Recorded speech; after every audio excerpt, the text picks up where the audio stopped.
आर्या श्रीमती दुलारी Singh college के YouTube channel पर आप सबका स्वागत है। मैं आपको बीएड सेकंड सेमेस्टर विज्ञान वर्ग के छात्रों के लिए जीव विज्ञान शिक्षण पढ़ाऊंगा। आज हम पाठ 12 पढ़ेंगे। पाठ का शीर्षक है पौधे में जनन। तो पिछले वीडियो में हम आपको जो है पौधे में पोषण के बारे में बताए थे। आज हम आपको पौधे में जनन के बारे में बताएंगे। तो आप सभी को इस लेक्चर में पढ़ाए गए पाठ का नोट्स तैयार करना है। चलिए शुरू करते हैं। आज का टॉपिक है पौधे में जनन। तो पौधे में जनन पढ़ना है, रिप्रोडक्शन इन प्लांट्स। तो जनन है क्या, यानी रिप्रोडक्शन है क्या? तो जीवधारियों में अपने ही समान जीवधारियों को उत्पन्न करने की क्रिया को जनन कहते हैं। होता क्या है कि जितने भी जीवधारी होते हैं, चाहे जंतु हैं चाहे पौधे, वह अपने समान जो है नए जीव का निर्माण करने की या उनमें नए जीव के निर्माण करने की क्षमता होती है। तो जिसे क्या कहते हैं, उनके जो गुण को ही क्या कहते हैं, या उनकी जो क्रिया होती है उसी को कहते हैं जनन। यानी उत्पन्न करने की जो क्षमता होती है, यानी उन्हीं को प्रजनन या जनन कहते हैं। तो यानी जीवों में जनन दो प्रकार का होता है, एक अलैंगिक जनन, एक लैंगिक जनन। अब आप क्लियर हुई, लैंगिक मतलब इसमें लिंग भाग ले। तो इसमें नरलिंग और मादा लिंग, यानी इसमें नर युग्मक और मादा युग्मक भाग लेंगे। अलैंगिक जिसमें लिंग न भाग ले।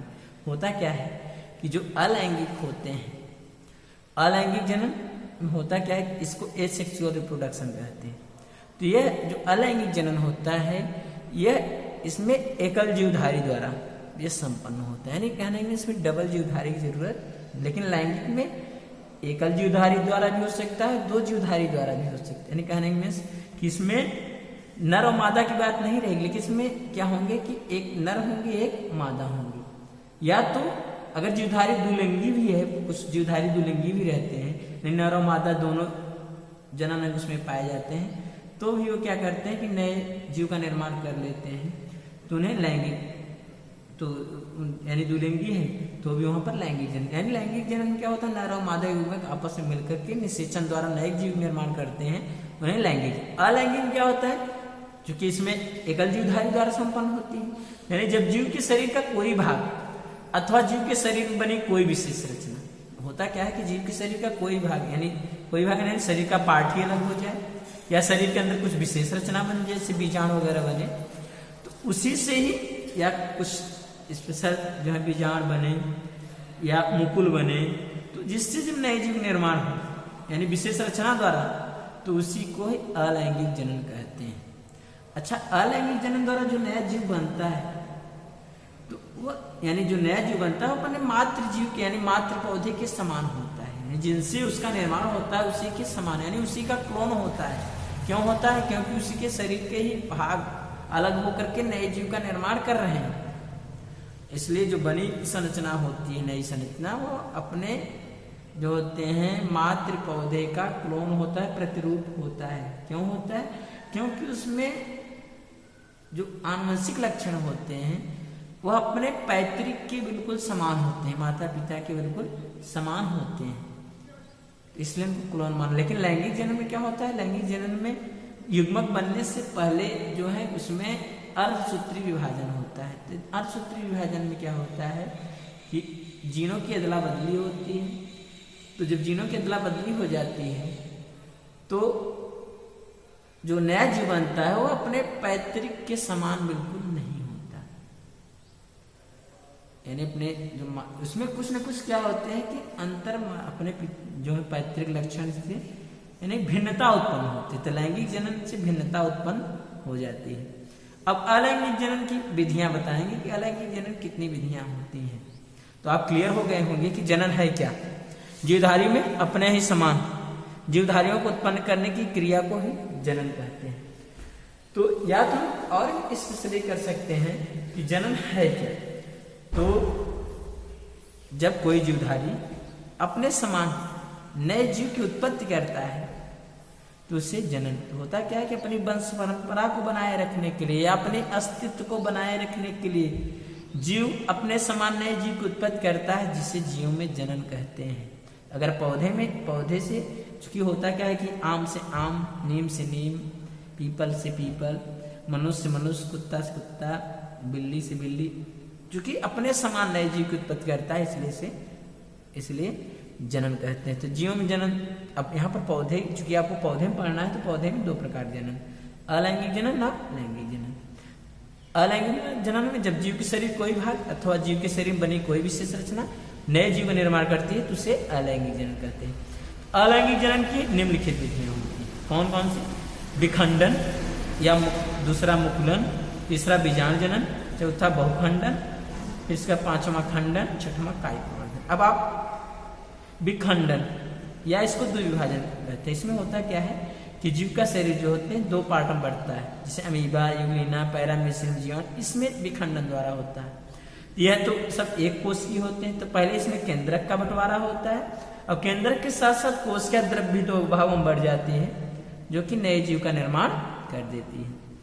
मुकुलन में क्या होता है? मुकुलन जो होते हैं ईस्ट में होते हैं, हाइड्रा, स्पंज। तो यहाँ चूंकि हाइड्रा जो होते हैं तो स्पंज और हाइड्रा, स्पंज जो होते हैं मैं आपको यहाँ पर पूरी फेरा संघ के बारे में, पूरी फेरा संघ का जन्म है। हाइड्रा जो होते हैं ये सिलेंट्रेटा का है। ईस्ट जो होते हैं ये एक कोश के पादप होते हैं। चूंकि पौधे में बता रहे हैं, जो उदाहरण यहाँ पर पौधे का हम आपको एक दे दिए हैं। होता क्या है कि जीव के शरीर पर जो होती है एक उभार की तरह रचना बनेगी। अब उसी उभार की तरह जो रचना बनेगी तो होता क्या है कि उसी के जीव द्रव्य का ही कुछ भाग जो होते हैं बाहर की ओर प्रवाहित होता है, वह आउटग्रोथ के रूप में निकलते हैं, जिसको मुकुल कहते हैं या कलिका कहते हैं। फिर कलिका कुछ समय तक जीव शरीर वृद्धि करती है, बाद में अलग होकर के नए जीव का निर्माण कर देती है। तो कलिका या मुकुल कहेंगे, यानी मुकुल द्वारा जो नए जीव निर्माण हो रहा है इसी क्रिया को मुकुलन कहते हैं। अब बीजाणु जनन होता क्या है कि राइजोपस में जीवाणु में पेनिसिलियम, तो राइजोपस जो है कवक होता है, पेनिसिलियम ये भी कवक, जीवाणु तो है ही। अब जीवाणु जो होते हैं यह चूंकि सूक्ष्म जीव होते हैं, अब यह अलग वर्ग के पौधे जीवाणु होते हैं, कोश की पादप होते हैं। राइजोपस अलग है, पेनिसिलियम अलग है। अब इसमें क्या होता है कि बीजाणु का निर्माण होता है इनके शरीर के अंदर। अब बीजाणु ही क्या करते हैं, द्वारा नए जीव का निर्माण होता है, इसीलिए इसको कहते हैं बीजाणु जनन। होता क्या है कि मैं जिसे राइजोपस से बात करी तो राइजोपस के कुछ जो सूत्र होते हैं ऊपर की ओर वृद्धि करते हैं। जब ऊपर की ओर वृद्धि करते हैं तो उसको बीजाणुधानी धर कहते हैं, और ऊपरी भाग फूल जाता है, फूल जाएगा जिसको बीजाणुधानी कहेंगे, फूले भाग को बीजाणु। उसी बीजाणुधानी में अनेक बीजाणु का निर्माण होता है। अब बीजाणु फिर इसके बाद क्या होते हैं, जब बीजाणुधानी परिपक्व होती है तो फट जाती है और बीजाणु सारे बाहर निकल करके नए राइजोपस का निर्माण करते हैं। यानी बीजाणुओं द्वारा अलैंगिक जनन होना ही कहलाता है बीजाणु जनन। यहाँ बहुविखंडन की बात करते हैं। बहुविखंडन होता क्या है, अमीबा और प्लाज्मोडियम में होता है। प्लाज्मोडियम जो कि मलेरिया रोग उत्पन्न होने का कारक होता है। अमीबा है, जिसमें होता क्या है कि इसका केंद्रक और कोशिका पहले सिकुड़ता है, फिर इसके बाद कई भागों में विभाजित होकर के छोटे छोटे संतत अमीबा का निर्माण करता है, और उसके चारों ओर एक खोल का निर्माण ही हो जाता है, जिसे सिस्ट कहेंगे। फिर खोल फटता है तो जितने भी संतत अमीबी बने रहते हैं वो बाहर निकल करके नए अमीबा का निर्माण करते हैं, इसलिए इसको बहुविखंडन कहते हैं। खंडन में क्या होता है कि स्पाइरोगायरा और यूलोथ्रिक्स में ये इनका जो पादप शरीर होता है, मान लीजिए किसी कारण अनेक टुकड़ों में टूट गया, खंड खंड हो गया, तो उसी से नए जीव निर्माण होता है, इसलिए इसको खंडन कहते हैं। कायिक प्रवर्धन क्या है, काया, इसको आप कायिक प्रवर्धन को वेजिटेटिव प्रोपेगेशन कहेंगे, या इसको कायिक प्रवर्धन को कायिक जनन भी कहते हैं। आप कर सकते हैं जब पौधे का कोई भी कायिक अंग कौन कौन से होते हैं, जड़, तना, पत्ती। जब कायिक अंग से नए पौधे का निर्माण होता है, जड़, तना या पत्ती से, तो इसी को कायिक प्रवर्धन कहते हैं। तो कायिक प्रवर्धन दो प्रकार के होते हैं। एक प्राकृतिक कायिक प्रवर्धन और एक कृत्रिम कायिक प्रवर्धन। तो प्राकृतिक यानी प्रकृति में स्वतः होने वाले कायिक प्रवर्धन को प्राकृतिक कायिक प्रवर्धन कहेंगे, और मानव द्वारा होने वाले कायिक प्रवर्धन को कृत्रिम कायिक प्रवर्धन कहते हैं। तो अब आपको यहाँ पर हम थोड़ा जो है डिटेल तो नहीं, थोड़ा संक्षेप में बता रहे हैं कि प्राकृतिक कायिक जनन जो होते हैं कैसे प्रकृति में होते हैं। तो चूँकि हमने आपको बताया कि कायिक जनन या कायिक प्रवर्धन है क्या, पौधे की कोई भी कायिक अंग जैसे जड़, तना, पत्ती द्वारा जब नए पौधे का निर्माण होता है तो उसे जो होते हैं कायिक जनन या कायिक प्रवर्धन कहेंगे, या वर्धी जनन भी कहते हैं। अब प्राकृतिक जो होते हैं जड़ों द्वारा भी होते हैं, तनों द्वारा भी होते हैं, पत्तियों द्वारा, यानी जड़ों द्वारा प्रकृति में स्वतः होते हैं। तो जिससे जड़ों द्वारा शीशम, अमरूद, शकरकंद, गहेलिया, इन सब के जो पौधे होते हैं वो जड़ों द्वारा भी उत्पन्न होते हैं। तनों द्वारा आलू, केला, अदरक, प्याज, लहसुन, इनसे इनके तने से प्रकृति में स्वतः हो जाते हैं नए पौधे। पत्तियों द्वारा बिगोनिया, ब्रायोफिलम, इनकी पत्तियां जैसे मान लीजिए जमीन पर जब गिर जाती हैं तो उन्हीं पत्तियों से ही नए पौधे का निर्माण होता है, यानी पत्तियों द्वारा भी कायिक जनन होता है, प्राकृतिक कायिक जनन। अब कृत्रिम कायिक जनन यानी मानव द्वारा अगर पौधे में कायिक जनन कराया जा रहा है तो इसे कृत्रिम कायिक जनन कहते हैं। तो जिससे पहला है कलम लगाना। तो कलम लगाना इसमें क्या होती है कि जिससे पौधे के शाखा को काट करके जो है तो पुरानी शाखा को लेते हैं जिसमें कुछ कलिकाएँ वगैरह उपस्थित रहते हैं, उसको लेकर के क्या करते हैं जमीन में गाड़ देते हैं, तो उससे नए पौधे निर्माण होता है, जैसे गुलाब, गन्ना, गुड़हल आदि। तो ये जो होते हैं कलम द्वारा जो होते हैं कायिक कृत्रिम कायिक जनन कराया जा रहा है। दाब लगाना, अब होता क्या है कि कुछ पौधे ऐसे होते हैं कि उनकी जिससे कौन कौन से पौधे, सेब, नाशपाती, आरोही गुलाब, इनसे जो शाखाएं जो नीचे की रहती हैं उसको क्या करते हैं नीचे की ओर उन शाखाओं को पौधे में लगे हुए हैं उसको थोड़ा सा छील लेंगे, अब जो भाग दबाना है छील करके मिट्टी के नीचे दबा देते हैं। फिर इसके बाद दबे हुए भाग से नीचे की ओर जड़ें निकल आएंगी। फिर जब जड़ें निकल आती हैं तो कुछ दिनों बाद क्या करेंगे मुख्य पौधे से उसको काट करके अलग कर देते हैं। जब अलग कर देंगे फिर अलग करके फिर उसको निकाल कर कहीं दूसरे स्थान लगा देते हैं, जिससे कहते हैं दाब लगाना। वायु दाब या बूटी बांधना क्या होती है, तो इस बीज का उपयोग आम अमरूद में किया जाता है। होता क्या है वायु दाब में या बूटी बांधने में कि अब जो शाखा ऊपर की ओर है मान लीजिए, अब उसी शाखा को छील लेते हैं, कुछ भाग को छील लेते हैं और ऊपर उसके ऊपर जो दूसरी शाखा रहती है, पहले ऊपर शाखा जो रहती है उसके ऊपर कुछ मटकी वगैरह लगा करके थोड़ा सा उसमें पानी भर करके मटकी में छिद्र कर देते हैं, जिससे पानी नीचे जो होती हैं टप टप करके नीचे गिरती रहे। और फिर इसके बाद जो नीचे शाखा रहती है जिसमें बूटी लगाना होता है उस पर जो होते हैं गोबर और खाद इन सब को मिट्टी का लेप लगा करके कपड़े और सुतली की सहायता से बांध देते हैं और उसको हमेशा उसी मटके से नम करते रहते हैं। कुछ दिनों बाद वहाँ पर जड़ें निकल आती हैं, फिर इसको जो होते हैं मुख्य पौधे से अलग करके नए कहीं दूसरे स्थान लगा देते हैं। आम अमरूद के पौधे में आजकल जो होते हैं बूटी बांधी जाती है। अब शाखा बंधन या अंतस्चापन, इस द्वारा जो होते हैं आम के, लीची के, अमरूद के पौधे तैयार किए जाते हैं। इसमें क्या होती है जिससे मान लीजिए घटिया किस्म पौधे की शाखा, घटिया किस्म के पौधे हैं, अब उसकी शाखा को क्या करते हैं कि तिरछा काट देते हैं। अब अच्छे किस्म के पौधे की शाखा को उसी के हिसाब से तिरछा काट कर उसमें लगा करके जो होते हैं सुतली आदि की सहायता से लपेट करके बांध देते हैं। अब बांध देंगे कुछ दिनों बाद वो जुड़ जाती है, इसी को कहते हैं शाखा बंधन, यानी कृत्रिम कायिक जनन कराया जाता है। अब ऐसे ही पैबंद लगाना है रोपण या निरूपण, इसमें क्या होता है कि इस विधि द्वारा आम, सेब, नाशपाती, नींबू, अमरूद आदि के पौधे उगाए जाते हैं।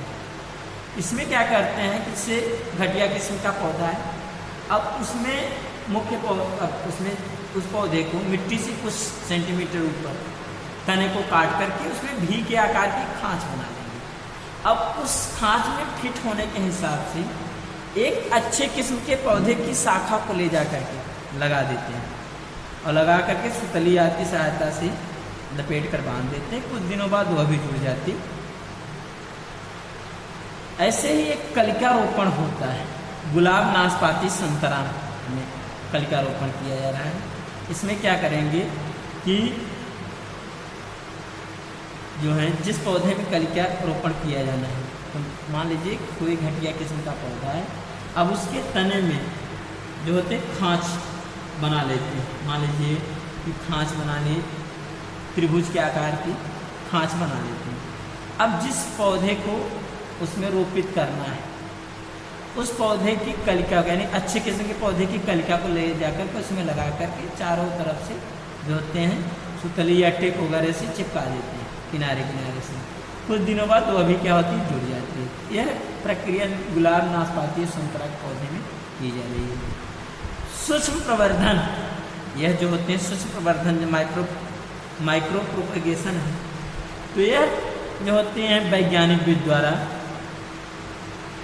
यानी वैज्ञानिक विधि द्वारा इसमें कृत्रिम कायिक जनन कराया जा रहा है। इसमें क्या होता है कि कोशिकाओं को लेंगे या ऊतक से, जिस पौधे को उगाना होता है उसकी कोशिकाएं या ऊतक को लेकर के प्रयोगशाला में लेकर के मान लीजिए परख नली में ले लिया गया और उस परख नली में पोषक पदार्थ रखते हैं और अनुकूल परिस्थिति में और उचित पोषक माध्यम में जिस पौधे को लगाना उसकी कोशिका या ऊतक को लेकर के अनुकूल परिस्थिति और उचित पोषक माध्यम में छोड़ देते हैं। कुछ समय बाद क्या होती है कि उस कोशिका में अनियमित विभाजन होती है तो उस थोड़ा सा वृद्धि कर जाती है। तो जब वृद्धि होती है तो कैलस का निर्माण, उसको कैलस कहते हैं। यानी अगर ऊतक है तो काफ़ी ऊतक थोड़ा उसमें वृद्धि हुई तो कैलस बन जाती है। फिर इसके बाद क्या करते हैं, थोड़ा सा पादप हार्मोन्स डाल देते हैं माध्यम में, तो उस कैलस से नीचे की ओर जो होती हैं जड़ें निकलेंगी, फिर ऊपर की ओर जो होते हैं कुछ छोटी छोटी कलिकाएँ निकलेंगी। इस प्रकार से जो होते हैं बहुत सारे छोटे छोटे पौधे बन जाते हैं। फिर इसको कहीं निकाल कर कहीं दूसरे स्थान लगा देते हैं। तो इस विधि द्वारा आर्किड, डहेलिया, गुलदाउदी, सतावर आदि के पौधे उगाए जाते। यह हमने आपको थोड़ा सा जो है संक्षेप में बता दिया अलैंगिक जनन की विधियों के बारे में। अब लैंगिक जनन की बात करते हैं। लैंगिक जनन किसे कहते हैं? Sexual reproduction. जब नर युग्मक तथा मादा युग्मक आपस में मिलकर निषेचन द्वारा नए जीव का निर्माण करते हैं तो इसे लैंगिक जनन कहते हैं। तो लैंगिक जनन में नर युग्मक और मादा युग्मक दोनों भाग लेते हैं। तो यह अच्छा लैंगिक जनन क्या होता है? जो लैंगिक जनन प्रक्रिया होती है इसमें बना जो जीव होता है वो अपने पैतृक के बिल्कुल समान नहीं होता। अब चूंकि अब इसमें क्या होता है कि जो लैंगिक जनन एकल जीवधारी द्वारा भी संपन्न हो सकता है और इसमें दो जीवधारी भी भाग लेते हैं।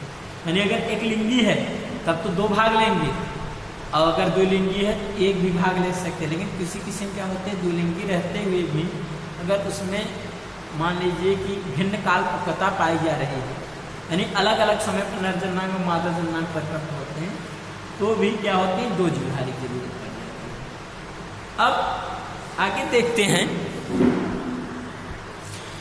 अब पौधे में लैंगिक प्रजनन या लैंगिक जनन, सेक्सुअल रिप्रोडक्शन इन प्लांट्स।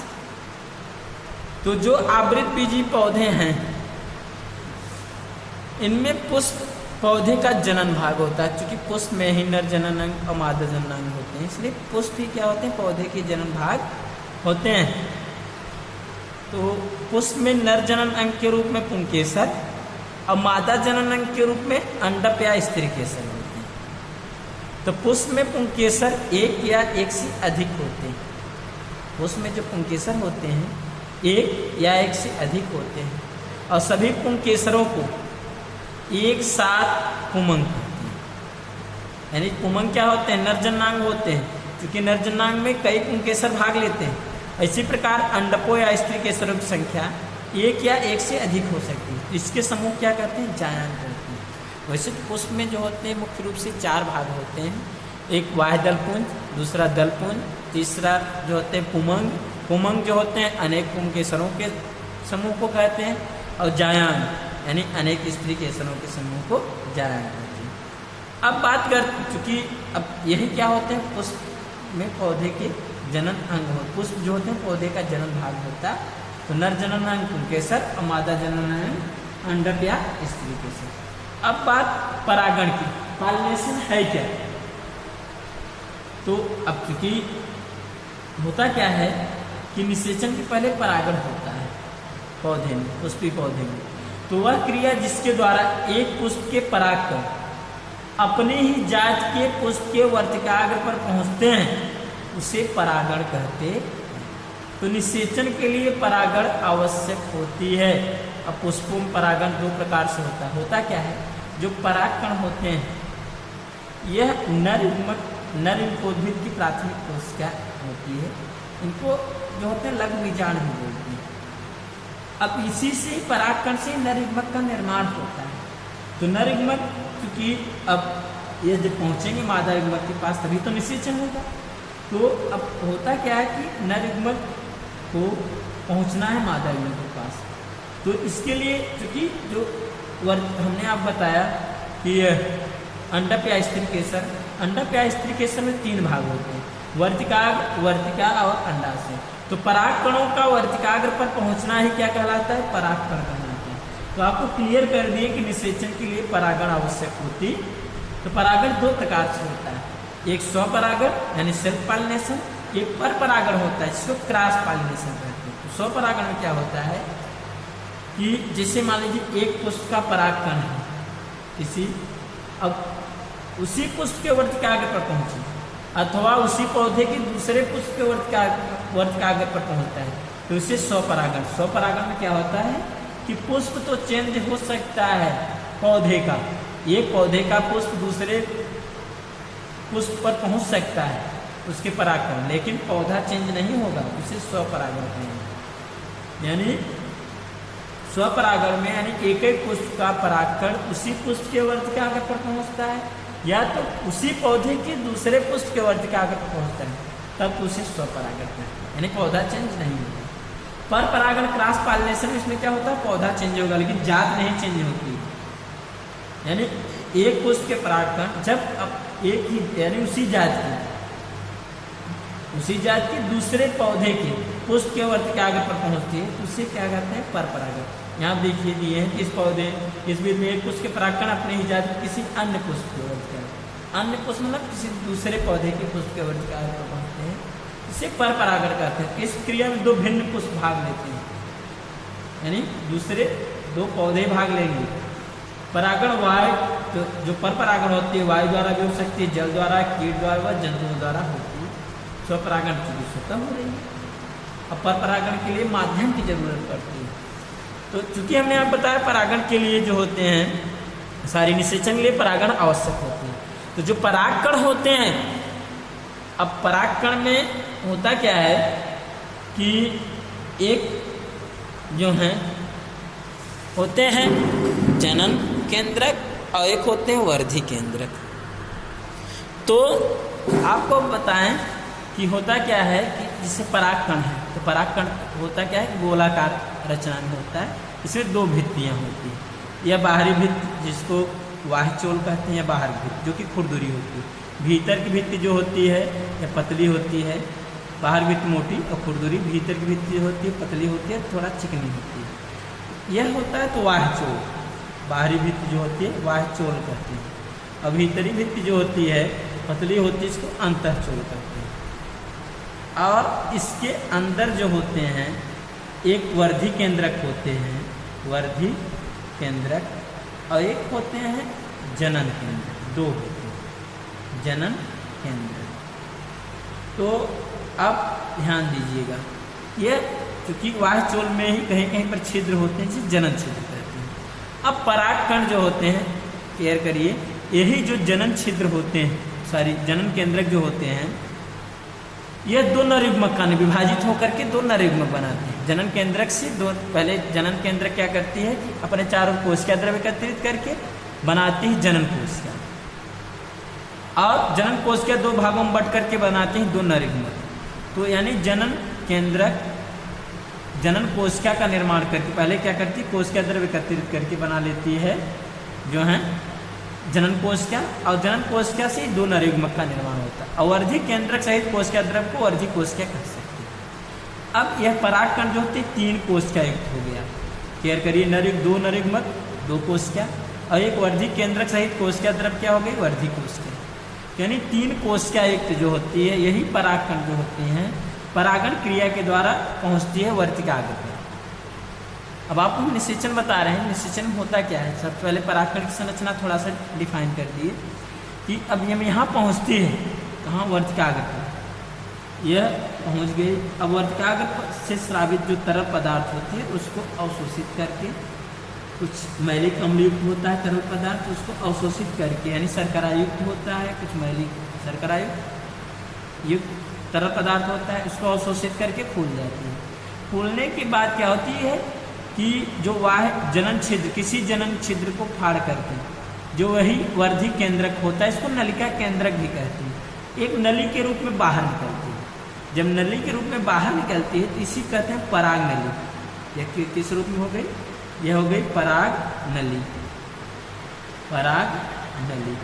और जो वर्धी केंद्रक होता है इसके अंदर, वह आकर के इस नली के सिरे पर स्थापित हो गया, वर्धी केंद्रक नली के सिरे पर स्थापित हो गया, और दोनों नरयुग्मक भी आ गए, नली में आ गए। यह हो गया वर्धी केंद्रक, वर्धी केंद्रक। और दोनों जो नरयुग्मक होते हैं वह भी पहुंच जाते हैं कहाँ, इस पराग नली में। नरयुग्मक, दोनों नरयुग्मक भी पहुंच गए इस पराग नली में। मान लीजिए ये पराग नली है, ठीक, पराग नली के अंदर पहुंच गए। अब यह पराग नली वृद्धि करते हुए, क्योंकि हम यहाँ पर आपको इसको दिखाए हैं, पराग नली वृद्धि करते हुए कहाँ पहुँचती है, वर्तिका। चूँकि हमने आप बताया कि अंडा में 3 भाग होते हैं, ऊपर का भाग वर्तिकाग्र, बीचे का वर्तिका और नीचे का फूला भाग अंडाशय होता है। तो इसको भेदते हुए वर्तिका, यानी जो वर्तिका, यह पराग नली होती है, यह वर्तिकाग्र से वर्तिका, फिर अंडाशय से किसी एक बीज, अंडाशय में बीजांड होता है, और बीजांड के अंदर क्या होता है कि भ्रूणकोश होता है, एम्ब्रियो से। इसी भ्रूणकोश में 3 प्रतिध्रुवी या प्रतिमुखी कोशिकाएं होती हैं, 2 केंद्रक से बना द्वितीयक केंद्रक, और जो होते हैं एक बड़ी अंड कोशिका और 2 छोटी सहायक कोशिका होती है। और बीजांड में जो होते हैं एक और थोड़ा सा छोटा खुला भाग होता है, छोटा सा छिद्र होता है, इसे बीजांड द्वार कहते हैं। अब यह पराग नली इस बीजांड द्वार से होते हुए कहाँ पहुँचती, भ्रूणकोश के अंदर। अब भ्रूणकोश के अंदर पहुँच करके अब जैसे पहुँचती है वर्धी केंद्रक तो समाप्त हो जाती है, और अपने दोनों नरयुग्मक को क्या करती है, इसके अंदर छोड़ देती है। अब एक नरयुग्मक तो इस अंड कोशिका से, एक नरयुग्मक अंड कोशिका से प्लस अंड कोशिका से संयुग्मित करते हैं, और संयुग्मित करके बनाते हैं दुगुणित युग्मनज या जाइगोट का निर्माण करते हैं। तो दुगुणित युग्मनज बनाते हैं, दुगुणित युग्मनज का निर्माण करते हैं। और जो दूसरा नरयुग्मक होता है, पहला तो हो गया, और एक नरयुग्मक यह बचा हुआ है, ये, और एक नरयुग्मक मिलते हैं इस द्वितीयक केंद्रक से। तो द्वितीयक केंद्रक से मिलकर के बनाते हैं, क्योंकि देखिए द्वितीयक केंद्रक जो होते हैं 2n होते हैं केंद्रक की संख्या इसमें, तो यह त्रिगुणित बन जाता है। तो बनता है त्रिगुणित प्राथमिक भ्रूणकोश केंद्रक, प्राथमिक भ्रूणकोश केंद्रक, कोश केंद्रक। जब इसका निर्माण हो जाता है तब फिर इसके बाद क्या होता है कि इसी युग्मनज का विभाजन होता है, विखंडन से बनते हैं भ्रूण। अब इसी भ्रूण में मूलांकुर, प्रांकुर यह सब रहते हैं, बीजपत्राधार, बीजपत्रोपरि। अब यह जो भ्रूणकोश केंद्रक होता है, प्राथमिक भ्रूणकोश केंद्रक, इसके विभाजन से बनते हैं भ्रूणकोश। तो यह भ्रूणकोश जो होते हैं इस विकासशील भ्रूण का पोषण करता है। और भ्रूण में चूंकि मूलांकुर प्रांकुर विकसित होते हैं, मूलांकुर से जड़ का निर्माण और प्रांकुर से प्ररोह का निर्माण होता है। तो अब यहाँ तक निषेचन के बाद भ्रूण बने, भ्रूण से ही चूँकि मूलांकुर प्रांकुर विकसित होते हैं। और होता क्या है कि जब निषेचन होती है तो जो ये बचे सहायक कोश क्या होती हैं, प्रमुखी कोश क्या है, सब क्या होती है, नष्ट हो जाती है। और जो पुष्प के वाह दल होते हैं, यह सब क्या होते हैं, सूख करके झड़ जाते हैं। और यह जो पुंकेसर होते हैं भी झड़कर समाप्त हो जाते हैं। वर्तिकाग्र भी सूख करके नष्ट हो जाती है, वर्तिका भी सूख जाती है। बचता क्या है, यही बीजांड और अंडाशय। तो जब भ्रूण बनता है तो बीजांड जो होते हैं बीज में परिवर्तित हो जाते हैं और अंडाशय से फल का निर्माण होता है। तो बीजांड जब बीज में बदल जाता है, जब काफ़ी प्रक्रिया हो जाती है, निषेचन के बाद जो होती है प्रक्रिया होती है, तो बीजांड से बीज बनते हैं। और वही बीज जो होते हैं वह दुगड़ित होते हैं, क्योंकि भ्रूण जो होते हैं दुगड़ित होते हैं। और इस बीज से ही फिर इसके बाद नए पौधे का निर्माण होता है।